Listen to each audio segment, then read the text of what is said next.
ഇപ്പോൾ അങ്ങനെ IPL തുടങ്ങിയിരിക്കുകയാണ്. ഇപ്പോൾ IPL തുടങ്ങിയപ്പോൾ 3 മത്സരങ്ങൾ കഴിഞ്ഞു. കൊൽക്കത്ത വേഴ്സസ് ബാംഗ്ലൂർ, അത് കഴിഞ്ഞിട്ട് നമ്മുടെ രാജസ്ഥാൻ വേഴ്സസ് സൺറൈസ്, അത് കഴിഞ്ഞിട്ട് ചെന്നൈ വേഴ്സസ് മുംബൈ. അങ്ങനെ 3 മത്സരം കഴിഞ്ഞു. സോ ഈ മൂന്നിൻ്റെയും വീഡിയോ ഇവരിട്ട് ഇട്ടിട്ടില്ല. സോ ഈ 3 കളിയുടെയും കുറിച്ച് ചെറിയൊരു വിശകലനം പോലെയാണ് ഇന്നത്തെ വീഡിയോ നമ്മൾ പ്ലാൻ ചെയ്തിരിക്കുന്നത്. So welcome to the YouTube channel. നീ പോഡ്കാസ്റ്റ് എന്ന് പറയും, ഞാൻ ഓണം എന്ന് പറയും, നീ റോഡ് എന്ന് പറയും, എന്നിട്ട് 1 2 3 പോഡ്കാസ്റ്റ് കൊണ്ടുവരും.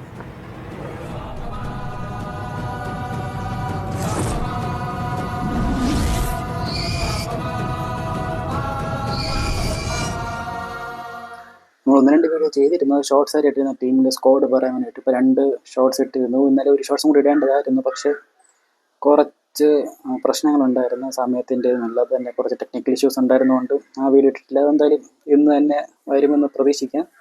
സോ നമുക്ക് ഇന്നത്തെ വീഡിയോ നമ്മുടെ IPL ഫസ്റ്റ് മാച്ചായ കൊൽക്കത്ത വേഴ്സസ് ബാംഗ്ലൂർ, കഴിഞ്ഞ വർഷത്തെ ചാമ്പ്യന്മാരായ കൊൽക്കത്തയും ബാംഗ്ലൂരും തമ്മിലായിരുന്നു, RCB തമ്മിലായിരുന്നു മത്സരം ഉണ്ടായിരുന്നത്. സോ ഈഡൻ ഗാർഡൻസ് വെച്ച് നടന്ന ആ ഒരു ഇനാഗുറൽ മത്സരത്തിൽ ബാംഗ്ലൂർ 7 വിക്കറ്റിനാണ് ജയിച്ചത്. നിശ്ചിത 20 ഓവറിൽ 174 റൺസ് എടുത്ത 174 റൺസായിരുന്നു KKR അവർക്ക് മുമ്പിൽ വെച്ചിരുന്നത്. 8 വിക്കറ്റ് നഷ്ടത്തിൽ 174 റൺസ്. എന്നാൽ 174 റൺസ് അതിൽ എടുത്ത് പറയേണ്ടത് നമ്മുടെ അജിൻക്യ രഹാനെയുടെയും നമ്മുടെ സുനിൽ നരേൻ്റെയും സെക്കൻഡ് വിക്കറ്റ് പാർട്ണർഷിപ്പാണ്. ഓൾമോസ്റ്റ് 103 റൺസിൻ്റെ പാർട്ണർഷിപ്പാണ് രണ്ടുപേരും കൂടി എടുത്തത്. സോ ഇവരുടെ ആ ഒരു കൂട്ടുകെട്ടിൻ്റെ ബലം തന്നെയാണ് 174 എന്നൊരു സ്കോറിലോട്ട് എത്തിയതും. പിന്നെ അതുപോലെ തന്നെ എടുത്ത് പറയേണ്ടത് വളരെ മികച്ചൊരു സ്കോറിലോട്ട് പോകുമെന്നിരുന്ന ആ ഒരു ടൈമിലായിരുന്നു നമ്മുടെ ഇവരുടെ ഈ പാർട്ണർഷിപ്പ് ബ്രേക്ക് ചെയ്തതും. സോ ഇവരുടെ പാർട്ണർഷിപ്പ് ബ്രേക്ക് ചെയ്തതോടുകൂടി, അതായത് നമ്മുടെ രഹാനെയുടെയും സുനിൽ നരേൻ്റെ വിക്കറ്റ് പോയതോടുകൂടി KKRൻ്റെ മൊമെൻറ്റം കുറയുകയും അവിടെ വെച്ച് ബാംഗ്ലൂർ തിരിച്ചു പിടിക്കുകയാണ് ചെയ്തത്. അത് നമ്മൾ കണ്ട കാഴ്ച തന്നെയായിരുന്നു. തിരിച്ചു പിടിക്കുന്നത് വളരെ മികച്ച രീതിയിൽ തന്നെയാണ് RCB ബോൾ ചെയ്തതും. സോ എടുത്ത് പറയുന്നത് തന്നെ അജിൻക്യ രഹാനെ തനതായ ക്ലാസിക് ശൈലി തന്നെയായിരുന്നു അജിൻക്യ രഹാനെ കളിച്ചത്. വളരെ മികച്ച രീതിയിൽ തന്നെ പുള്ളിക്കാരന് ആ ഒരു ഗെയിമിനെ കൊണ്ടുപോകാനും സാധിച്ചു. അതുപോലെ തന്നെ സുനിൽ നരേൻ വളരെ മികച്ച രീതിയിൽ തന്നെ പുള്ളിക്കാരൻ എങ്ങനെ ബാറ്റ് ചെയ്യുന്നു അതുപോലെ തന്നെ ബാറ്റ് ചെയ്ത് വളരെ മികച്ച രീതിയിൽ തന്നെ അജിൻക്യ രഹാനെക്ക് സപ്പോർട്ട് കൊടുത്തു. അതുപോലെ നമ്മൾ ബോളിൽ എടുത്ത് പറയുകയാണെങ്കിൽ തന്നെ കൃണാൽ പാണ്ഡ്യ 3 വിക്കറ്റ് വീഴ്ത്തിയിട്ടുണ്ട്. 29 റൺസിൽ വളരെ മികച്ച രീതിയിൽ തന്നെയാണ് കൃണാൽ പാണ്ഡ്യ ബോൾ ചെയ്തത്. അതുപോലെ തന്നെ ഹേസൽവുഡ് 2 വിക്കറ്റും വീഴ്ത്തി. സോ ഇവരുടെ ബോളിംഗ് തന്നെ വളരെ മികച്ച രീതിയിൽ തന്നെയാണ് ഇവർ ബോൾ ചെയ്തത്. ഒരുപാട് റൺസ് ലീക്ക് ചെയ്തതും ഇല്ല, എന്നാൽ കൃത്യസമയത്ത് വിക്കറ്റ് എടുക്കാനും അവരെ കൊണ്ട് സാധിച്ചു. സോ വളരെ മികച്ചൊരു ബോളിംഗ് തന്നെയായിരുന്നു ബാംഗ്ലൂരിൻ്റെത്. സോ ഇത്രയും കാലത്തൊരു വെറൈറ്റി ടീം തന്നെയാണ്. കാരണം വളരെ സ്ട്രാറ്റജിക്കലായിട്ടാണ് ദിനേശ് കാർത്തിക് ടീമിനെ സെലക്ട് ചെയ്തത്. സോ ഹോപ്പ്ഫുള്ളി ഒരു മികച്ചൊരു സീസൺ തന്നെ ആയിരിക്കാമെന്ന് നമുക്ക് പ്രതീക്ഷിക്കാം. ബാംഗ്ലൂരിൻ്റെ ബാറ്റിംഗ് നോക്കണമെങ്കിൽ തന്നെ ഓപ്പണിംഗ് പാർട്ണർഷിപ്പ് ഓപ്പണേഴ്സായ ഫിൽ സോൾട്ടും നമ്മുടെ വിരാട് കോഹ്ലിയും കൂടി വളരെ മികച്ചൊരു ഓപ്പണിംഗ് തന്നെയാണ് രണ്ടുപേരും നൽകിയത്. വളരെ കാം ആൻഡ് കമ്പോസ്ഡ് ആയിട്ട് തന്നെയാണ് വിരാട് കോഹ്ലി നല്ല വൃത്തിയിൽ തന്നെയാണ് കളിച്ചത്. സോ ഫിൽ സോൾട്ട് 56 റൺസും വിരാട് കോഹ്ലി നോട്ട് ഔട്ട് ആയിട്ട് 59 റൺസും. സോ ഇവരുടെ ആ ഒരു പാർട്ണർഷിപ്പ് പിന്നെ മൊമെൻറ്റം പിന്നെ ബിൽഡ് ചെയ്തങ്ങ് പോയി. സോ ഒരു രീതിയിലും ബോളിംഗിൽ ഡോമിനേറ്റ് ചെയ്യാൻ കൊൽക്കത്തയ്ക്ക് സാധിച്ചില്ല. നമ്മൾ കളിയുടെ ടേണിംഗ് പോയിന്റ് എന്താണെന്ന് നോക്കുകയാണെങ്കിൽ തന്നെ നമ്മൾ സുനിൽ നരേൻ്റെയും അജിൻക്യ രഹാനെയും വിക്കറ്റ് തന്നെയായിരുന്നു ബാംഗ്ലൂരിൻ്റെ ടേണിംഗ് പോയിന്റ് എന്ന് പറയുന്നത്. സോ അവിടെ നിന്ന് പിന്നെ ബാംഗ്ലൂരിന് തിരിഞ്ഞു നോക്കേണ്ടി വന്നിട്ടില്ല. കംപ്ലീറ്റ്ലി കൺട്രോൾ ബാംഗ്ലൂരിൻ്റെ തന്നെയായിരുന്നു. പിന്നെ രണ്ടാമത്തെ മത്സരം കഴിഞ്ഞ വർഷത്തെ റണ്ണേഴ്സപ്പും മുൻ ചാമ്പ്യന്മാരുമായ സൺറൈസേഴ്സും അതുപോലെ മുൻ ചാമ്പ്യനെ തുടക്കത്തിൽ നമ്മുടെ IPL ഫസ്റ്റ് സീസണിലെ ചാമ്പ്യനെ രാജസ്ഥാൻ റോയൽസും ആയിരുന്നു രണ്ടാമത്തെ മത്സരം. സോ സൺറൈസിൻ്റെ മത്സരം ഹൈദരാബാദിലാണ്. സോ വളരെ മികച്ച രീതിയിൽ തന്നെ ബാറ്റ് ചെയ്യുന്ന തന്നെയായിരുന്നു എല്ലാവരും പ്രതീക്ഷിച്ചിരുന്നത്. കാരണം നമ്മൾ അവരുടെ വാമ മാച്ചും കണ്ടത് തന്നെയായിരുന്നു. സോ ഓൾമോസ്റ്റ് എല്ലാ സ്കോറും 250+ തന്നെയായിരുന്നു അവർ എയിം ചെയ്തത്. സോ ഇവരുടെ സ്കോർ വലിയൊരു അത്ഭുതം ആൾക്കാർക്ക് ഉണ്ടാക്കിയിട്ടില്ല. ഏകദേശം ഇല്ല 286 റൺസാണ് സൺറൈസേഴ്സ് അടിച്ചു കൂട്ടിയത്. IPL തന്നെ രണ്ടാമത്തെ ഹയസ്റ്റ് സ്കോറാണ് ഈ 286. എടുത്ത് പറയാനുള്ള ഇഷാൻ കിഷൻ്റെ ആ ഒരു മാസ്മരിക വെടിക്കെട്ട് ബാറ്റിംഗ് തന്നെയാണ്. 47 ബോളിൽ 106 റൺസ്. പിന്നെ അവിടെ വെച്ച് തീർന്നില്ല. അതോടൊപ്പം തന്നെ നമ്മുടെ ഹെഡിൻ്റെ ഒരു അഴിഞ്ഞാട്ടം നമ്മൾ ചെറുതായിട്ട് കണ്ടിരുന്നു. 31 ബോളിൽ 67 റൺസ്. പിന്നെ അതിനുശേഷം വന്ന നിതീഷ് റെഡ്ഡി 15 ബോളിൽ 30. പിന്നെ നമ്മുടെ എൻട്രി ക്ലാസൻ 14 ബോളിൽ 34. സോ വളരെ മികച്ച രീതിയിൽ തന്നെ കളീനെ മുന്നോട്ട് കൊണ്ടുപോയി എന്ന് തന്നെ നമുക്ക് ഒറ്റനോട്ടത്തിൽ പറയാൻ പറ്റും. അതുപോലെ തന്നെ ഇവരുടെ ബോളിംഗ് എടുത്ത് പറയേണ്ട രാജസ്ഥാൻ്റെ ബോളിംഗ് തന്നെയാണ്. So one of the worst team selection എന്ന് തന്നെയാണ് എല്ലാവരും രാജസ്ഥാനെ വിശേഷിപ്പിച്ചത്. കാരണം ഒരു ഓൾറൗണ്ടേഴ്സ് ഇല്ല, നല്ല സ്പിൻ ബോളിംഗ് ഓപ്ഷൻസ് വേറെ ഇല്ല. സോ വളരെ മികച്ച രീതിയിൽ തന്നെ അവർ പ്ലെയേഴ്സിനെ സെലക്ട് ചെയ്യാൻ വേണ്ടി നോക്കിയത് നടന്നില്ല. എടുത്തു പറയാനുള്ളത് ദേശ്പാണ്ഡെയുടെ ദേശ്പാണ്ഡെ തന്നെയായിരുന്നു കുറച്ചുകൂടി തിളങ്ങിയെന്ന് നമുക്ക് പറയാം. പിന്നെ അതുപോലെ തന്നെ തീക്ഷണയും. സോ മുൻ ചെന്നൈ താരങ്ങളായ രണ്ടുപേരും തന്നെയാണ് ഒരു പരിധിവരെ ഈ സ്കോറിലോട്ട് പിടിച്ചടക്കിയത്. ഇവർ രണ്ടുപേരും കൂടി 5 വിക്കറ്റ് എടുത്തിട്ടുണ്ട്. ദേശ്പാണ്ഡെ 3 വിക്കറ്റും തീക്ഷണ 2 വിക്കറ്റും. ആസ് എ ചെന്നൈ ഫാൻ ഇവർ രണ്ടുപേരും പുറത്തു പോയതിൽ വിഷമമുണ്ട്, എന്നാലും കുഴപ്പമില്ല, അവർ കളിക്കട്ടെ, അല്ലാതെ എന്ത് പറയുന്നു. പിന്നെ സന്ദീപ് ശർമ്മയ്ക്ക് 1 വിക്കറ്റ്. എല്ലാവരും ഭയങ്കര എക്സ്പെൻസീവ് ആയിരുന്നു. തുഷാർ ദേശ്പാണ്ഡെയുടെ ലാസ്റ്റ് ഫൈനൽ ഓവർ മാത്രമേ എക്സ്പെൻസീവ് ആയിരുന്നത്. ബാക്കി 3 ഓവറും വളരെ മികച്ച രീതിയിൽ തന്നെയാണ് ബോൾ എറിഞ്ഞത്. സോ ബോളിങ്ങിൽ രാജസ്ഥാൻ്റെ വളരെ മികച്ച ഒരു ബോളിംഗ് അല്ല രാജസ്ഥാൻ ഉള്ളത്.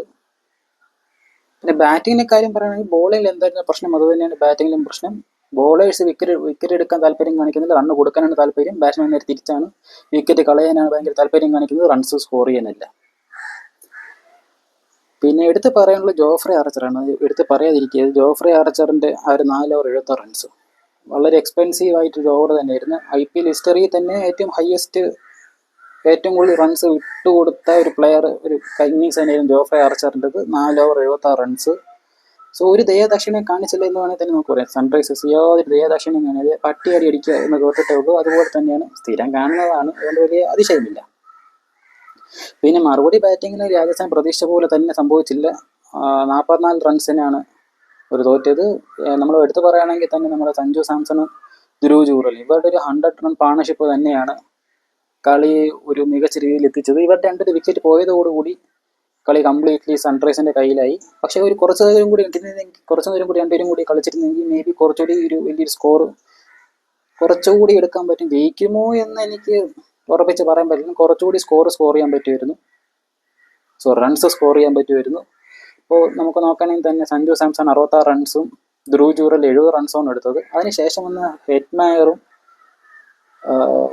ശുഭം ഡുബെയും ഈ രണ്ടുപേരും ഒരു പരിധി വരെ ഒരു അറ്റാക്ക് ചെയ്യാൻ ശ്രമിച്ചുവെങ്കിലും ശുഭം ഡുബെ 11 ബോളിൽ 34 റൺസ് എടുത്തിട്ടുണ്ട്. അതുപോലെ തന്നെ ഹെറ്റ്മയർ 23 ബോളിൽ 42 റൺസും. ഹെറ്റ്മയർ പക്ഷേ കുറെ കൂടി സ്ട്രൈക്ക് റൊട്ടേറ്റ് ചെയ്യാൻ നോക്കാതെ ശുഭം ഡുബെക്ക് സ്ട്രൈക്ക് കൊടുക്കാതെ ഒറ്റയ്ക്ക് നിന്ന് കളിക്കാനാണ് നോക്കിയത്. മേ ബി സ്ട്രൈക്ക് റൊട്ടേറ്റ് ചെയ്തിരുന്നെങ്കിൽ ഒരുപക്ഷെ ശുഭം ഡുബെയുടെ കുറച്ചുകൂടി വളരെ മികച്ചൊരു ഇന്നിങ്സ് നമുക്ക് കാണാമായിരുന്നു.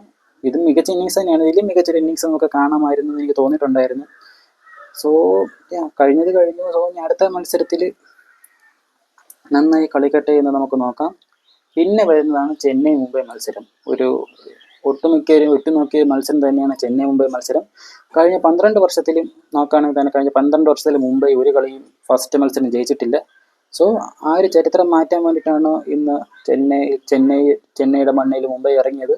പക്ഷേ ക്യാപ്റ്റൻ ഹർദിക് പാണ്ഡ്യ ബാന് കാരണം കളിച്ചില്ല. അതുപോലെ തന്നെ ബുംറ പുള്ളിക്കാരനും കളിച്ചില്ല. സോ ഇവർ രണ്ടുപേരും ഇല്ലാതെയാണ് മുംബൈ ചെന്നൈക്കെതിരെ ഇറങ്ങിയത്. സോ മുംബൈയുടെ സ്കോഡ് നോക്കുകയാണെങ്കിൽ തന്നെ 2 ഡെബ്യൂൻസിന് നമുക്ക് കാണാൻ പറ്റും, സത്യനാരായണ രാജുവും റോബിൻ മിൻസും. സോ അവരുടെ ഒരു ഡെബ്യൂ, ചെന്നൈക്കെതിരെ ഒരു ഡെബ്യൂ ചെയ്തിരുന്നു. പിന്നെ അതുപോലെ തന്നെ എടുത്ത് പറയേണ്ടത് ഇമ്പാക്ട് പ്ലെയർ ആയിട്ട് വന്ന നമ്മുടെ മലയാളി താരം വിഘ്നേഷ് പുത്തൂറിൻ്റെ നോക്കുകയാണെങ്കിൽ തന്നെ വളരെ മികച്ചൊരു ഓപ്പണിംഗ് തന്നെയാണ്, ഡെബ്യൂ തന്നെയാണ് വിഘ്നേഷ് പുത്തൂറിന് കിട്ടിയത്. പുള്ളിക്കാരൻ കേരളത്തിലെ മലപ്പുറത്ത് നിന്നാണ്, നമുക്ക് എല്ലാവർക്കും അറിയുന്നത് മലപ്പുറത്താണ്. ആലപ്പി റൈഫിൾസിന് വേണ്ടിയിട്ടും നമ്മുടെ KCL കളിച്ചിരുന്നു. സോ ഈ പുള്ളിക്കാരൻ നമ്മുടെ വിഘ്നേഷിനെ മുംബൈ വളരെ വളരെ മികച്ച രീതിയിൽ തന്നെ വാച്ച് ചെയ്തിരുന്നു. നമ്മുടെ SI T20 ലീഗിൽ മുംബൈ കേപ്പ് ടൗൺസിന് വേണ്ടിയിട്ട് നെറ്റ്സിൽ പുള്ളിക്കാരൻ എറിഞ്ഞിരുന്നു. സോ വളരെ മികച്ച രീതിയിൽ തന്നെയാണ് മുംബൈ വിഘ്നേഷിനെ വളർത്തിയെടുക്കുന്നത് നമുക്ക് പ്രതീക്ഷിക്കാം. കാരണം മുംബൈ നമുക്കറിയാം ഒരുപാട് യങ് ടാലൻസിനെ വളർത്തിയെടുത്തിട്ടുണ്ട്. ബുംറ, ഹർദിക് പാണ്ഡ്യ, അങ്ങനെ കുറേ ഉണ്ട്. തിലക് വർമ്മ, അങ്ങനെ കുറേ താരങ്ങളെ വാർത്തെടുത്തിട്ടുണ്ട്. സോ അടുത്തൊരു സൂപ്പർ സ്റ്റാർ ആവട്ടെ നമുക്ക് ആശംസിക്കാം.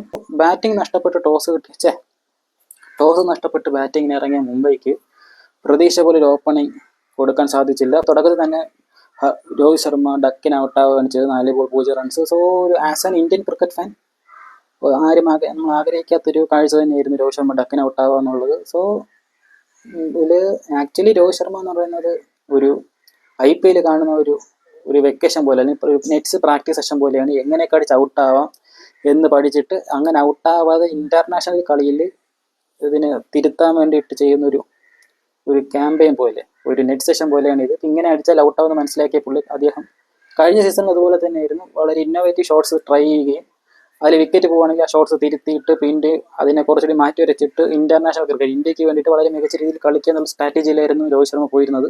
സോ മേ ബി അതുപോലെ തന്നെ ആയിരിക്കും പുതിയ ഷോട്ട്സ് ഇന്നോവേറ്റീവ് ഷോട്ട്സ് വെച്ചിട്ട് ഇപ്രാവശ്യം ഔട്ടായി. പിന്നെ എടുത്ത് പറയേണ്ടത് തിലക് വർമ്മയാണ്. ഈ 33 റൺസ് സ്കോർ ചെയ്തിട്ടുണ്ട്. അതുപോലെ തന്നെ സൂര്യകുമാർ യാദവ്.